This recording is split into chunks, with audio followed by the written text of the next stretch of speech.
The man noticed beams rolling across the table and realized something terrifying. The watchtower they were stationed at had begun to tilt. Even worse, after enduring months of Category 5 storms, the structure was already in critical condition. The reactor had suffered a minor leak during a massive tsunami, forcing the crew to take weekly iodine baths, just to fight off radiation exposure. But their biggest concern was that the storm had swept away nearly all their supplies. Drinking water was gone. Food in the fridge was running dangerously low. The four-man crew had been rationing, just enough to survive, and they'd already been stuck there for 2 years. According to protocol, new personnel were supposed to rotate in after 2 years.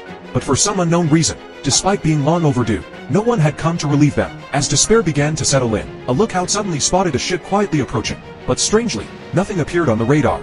The captain immediately ordered the communications officer to investigate. Amy tried again and again, but there was no response from the vessel. Mitch speculated that it might be the long-awaited replacement crew, but the captain wasn't taking any chances.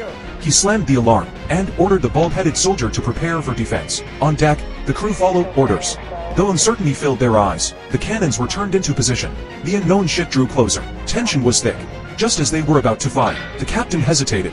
What if the ship carried their own people? He called off the attack and ordered Mitch to approach the vessel using the yacht. Mitch didn't know why he was chosen, but he obeyed. As he neared the ship, he could see its markings clearly. It was indeed the replacement vessel they'd been expecting. But something was wrong. There wasn't a single person on board.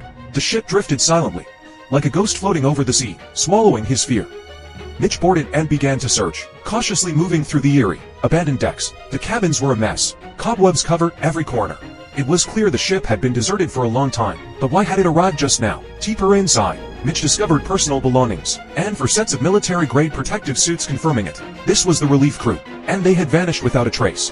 The food was untouched. Starving, Mitch began to eat, unaware that back at the watchtower, the captain, hearing nothing, began to fear the worst. As a last resort, he prepared to destroy the ship. He called for Amy. The high-powered weapon needed both of their keys to launch. Amy hesitated. She disagreed, but disobeying a direct order wasn't an option. After a moment of pause, she handed over her key. The captain inserted both keys, activated the launch system, and waited for the randomly generated code. Meanwhile, Mitch remembered his radio had been turned off. He quickly switched it back on, and nearly jumped when he heard, "No one here, all clear." The captain finally exhaled. Mitch was alive. He canceled the strike and ordered the ship to be towed back. But when he removed the keys, he didn't return Amy's. He believed her hesitation had nearly led to disaster.